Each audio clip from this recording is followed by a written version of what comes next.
I've always been a night owl, finding comfort in the quiet hours when the rest of the world sleeps. But after what happened that night in my apartment, I've come to fear the darkness and the terrible secrets it can hide. It was a typical Friday evening. I had just settled in for a night of binge watching my favorite series, a bowl of popcorn on my lap and a soft blanket draped over my legs.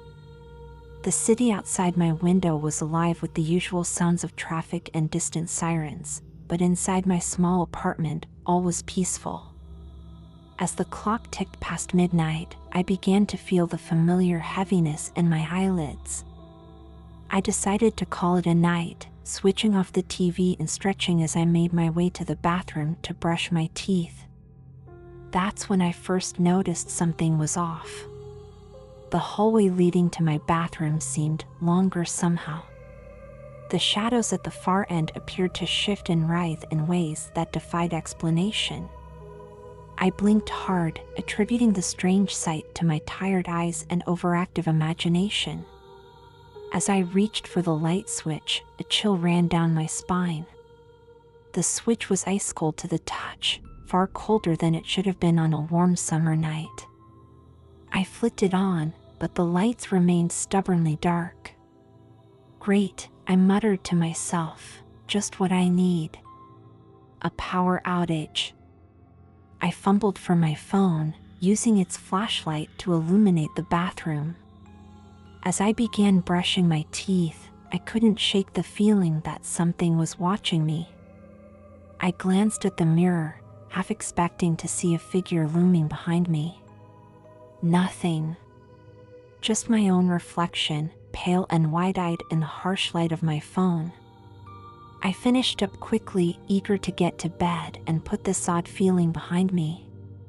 But as I stepped back into the hallway, my blood ran cold. The apartment was different. The walls seemed to stretch impossibly high, disappearing into darkness above. The familiar furniture was gone, replaced by twisted, organic shapes that pulsed with an inner light. This couldn't be real. I was dreaming. I had to be. I pinched myself hard, expecting to wake up. Instead, I felt a sharp pain and watched as a drop of blood welled up where my nails had dug into my skin. Not a dream, then. A nightmare come to life. I tried to call out, to scream for help, but my voice caught in my throat. The air itself seemed to thicken, making it difficult to breathe. And then I heard it. A soft, rhythmic tapping coming from the far end of the warped hallway. Tap. Tap. Tap. Like footsteps, but not quite. Something was coming. I backed away, my heart pounding in my chest. My back hit what should have been the wall, but instead, I felt something soft and yielding. I spun around and found myself face to face with what looked like a mouth, massive and ringed with teeth, emerging from the wall itself. A scream finally tore from my throat as I stumbled backward, falling to the floor. The tapping grew louder, closer. From the shadows at the end of the hall, a figure began to emerge. It was humanoid, but wrong in ways my mind struggled to comprehend. Its limbs were too long, joints bending in impossible directions.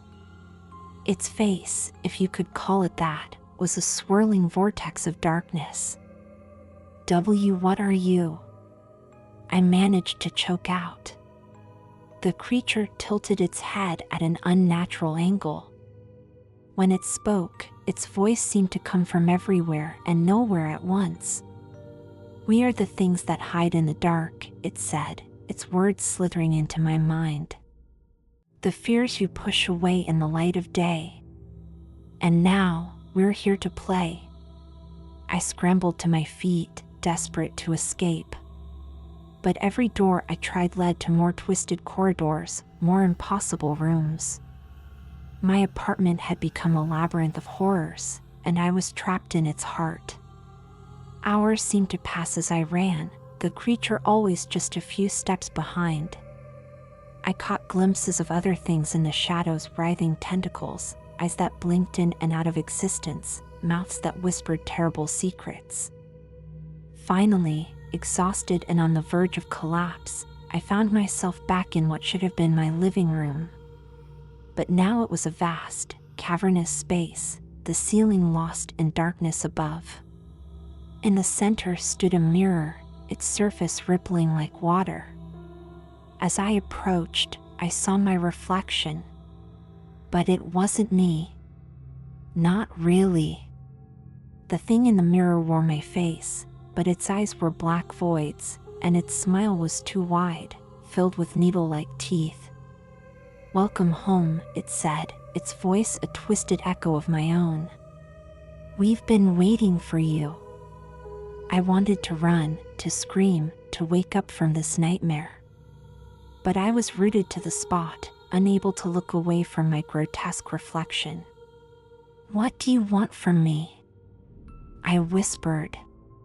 The thing in the mirror laughed, a sound that sent shivers down my spine. "Want? Oh, we don't want anything from you. We're already here. We've always been here, lurking in the corners of your mind, in the shadows of your room. You just never saw us before." As it spoke, I felt something cold and slimy wrap around my ankle. I looked down to see a tendril of darkness snaking up my leg, pulling me towards the mirror. "No," I shouted, struggling against its grip. "This isn't real. It can't be real." But even as I said it, I knew it was a lie. The cold touch of the tendril, the oppressive atmosphere, the bone-deep terror I felt, it was all too visceral to be a dream. The creature that had chased me through the twisted version of my apartment appeared behind me, its featureless face now inches from my own. "Reality," it whispered, "is so much more vast and terrifying than you ever imagined. And now, you're a part of it." I felt myself being pulled towards the mirror, its surface parting like a silver curtain. As I crossed the threshold, I caught one last glimpse of my apartment, now returned to normal, peaceful in the early morning light. And then I was through, plunging into a realm of endless night and nameless horrors. I don't know how long I've been here, in this place beyond the mirror. Time has no meaning in this realm of eternal darkness. I've seen things that have shattered my understanding of reality, encountered beings that defy description. But sometimes, in quiet moments, I catch glimpses of the world I left behind. I see people going about their lives, blissfully unaware of the terrors that lurk just beyond their perception. And I wonder how many of them will stumble upon the truth as I did. How many will find themselves alone at night, suddenly face to face with the horrors that hide in the dark. As I write this, I feel the entities of this realm stirring, drawn to my thoughts of the world beyond. They're always hungry for new victims, new minds to break and reshape. I hear whispers in the darkness, telling me that soon, very soon, the veil between worlds will thin again. Another unsuspecting soul will find themselves alone at night, about to discover the terrifying truth of what really hides in the shadows. Part of me wants to warn them, to somehow reach across the barrier and tell them to turn on all the lights, to never allow themselves to be truly alone in the dark. But another part, the part that has been changed by my time in this nightmare realm, feels a thrill of anticipation. After all, misery loves company. And in the realm of eternal night, we're always looking for new playmates. So if you find yourself alone at night, and the shadows seem to move in ways they shouldn't, remember my story. And whatever you do, don't look in the mirror. You never know what might be looking back. The entities are moving now, gathering around me. I can feel their excitement, their hunger. Something is about to happen. The barrier is weakening, reality is bending, and soon. Wait. Do you hear that? That soft tapping in the dark? It's coming from your hallway. Or is it coming from inside your head? Maybe you should go check. After all, you're all alone tonight. What's the worst that could happen? Just remember, we'll be watching and waiting. Sweet dreams, dear reader. We hope to see you soon. As I fade back into the shadows, I leave you with one final thought. The next time you're alone at night and feel that prickle on the back of your neck, that certainty that something is watching you, you're right. We are. And we can't wait to meet you. Sleep tight. And whatever you do, don't look under the bed. You might not like what you find there. Or rather, what finds you. The story doesn't end here. In fact, it's just beginning. You're beginning. Listen closely. Can you hear it? The whispers in the dark, calling your name. They're coming for you now. And there's nowhere left to hide. The whispers grow louder, more insistent. I feel the barrier between worlds thinning, stretching like a membrane about to burst. And then, suddenly, I'm thrust back into the world I left behind. But it's not the same. It's as if I'm seeing it through a veil, the colors muted and shadows deeper than they should be. I find myself in a dimly lit room, unfamiliar yet eerily similar to my old apartment. A young woman sits on the edge of her bed, scrolling through her phone. She looks tired, oblivious to the horrors that surround her. I want to warn her, to scream at her to run, but I have no voice in this world. I'm a mere observer, a ghost trapped between realms. The woman yawns, setting her phone on the nightstand. As she reaches to turn off the lamp, I see it, a dark shape lurking in the corner of the room, pulsing with malevolent energy. She doesn't notice, of course. They never do until it's too late. She flicks off the light, plunging the room into darkness.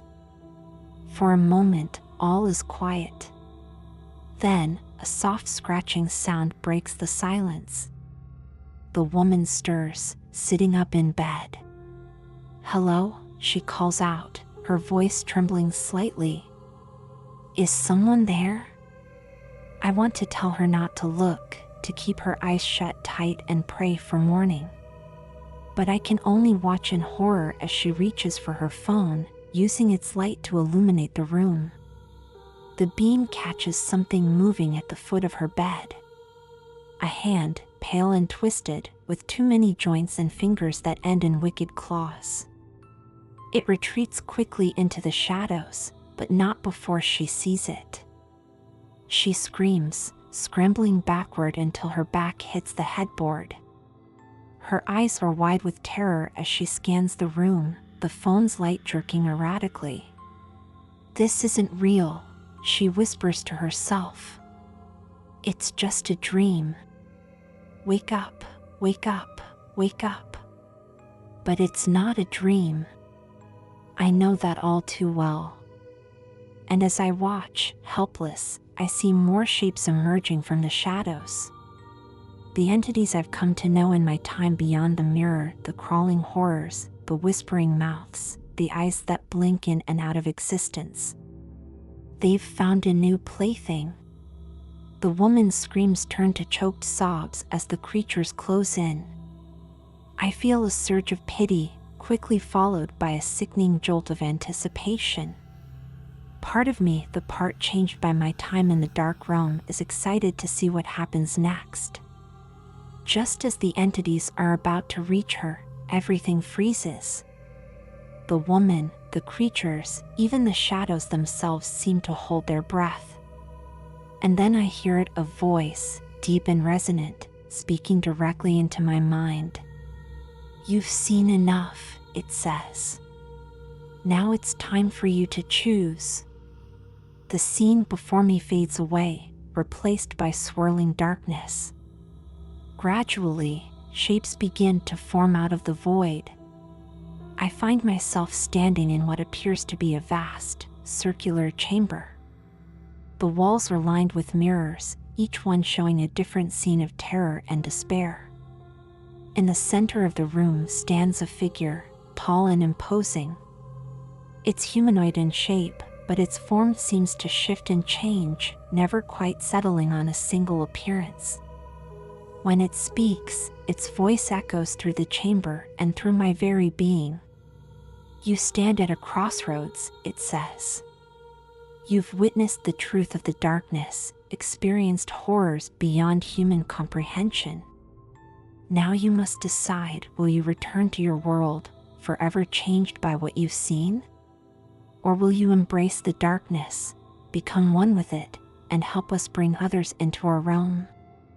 I stare at the figure, my mind reeling. What are you? I manage to ask. The figure's form ripples, and for a moment, I see a face that looks disturbingly like my own. We are the gatekeepers, it says. The guardians of the veil between worlds.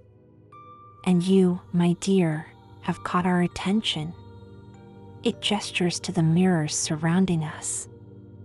Every night, countless humans brush up against the truth of our existence. Most recoil, burying their experiences deep in their subconscious. But a few, like you, are drawn to the darkness. You have the potential to be so much more than a mere victim or observer. I feel a chill run down my spine. What do you mean? The gatekeeper's form shifts again, this time taking on an appearance that makes my eyes water and my brain ache. Join us, it says. Become a gatekeeper yourself. Help us find those who are ready to see the truth, to experience the sublime terror of the infinite dark. Part of me is repulsed by the offer, clinging desperately to my humanity and the world I left behind. But another part, the part that has grown in the shadows, finds the idea intoxicating. And if I refuse? I ask, already suspecting the answer. The gatekeeper's laugh is like ice breaking. Then you return to your world, forever haunted by what you've seen. You'll see us in every shadow, hear our whispers in the night. And one day, when you're alone and the darkness closes in, we'll come for you again. And next time, there will be no escape. I close my eyes, weighing my options. Images flash through my mind, my old life, my family and friends, the simple joys of a world untouched by cosmic horror. But I also see the wonders I've witnessed in the dark realm, the terrible beauty of entities beyond human comprehension. When I open my eyes, I've made my decision. I'll do it, I say, my voice steady despite the fear and excitement warring within me. I'll become a gatekeeper. The figure before me seems to grow, its form expanding to fill the chamber. Excellent, it says, its voice now a chorus of countless entities speaking as one.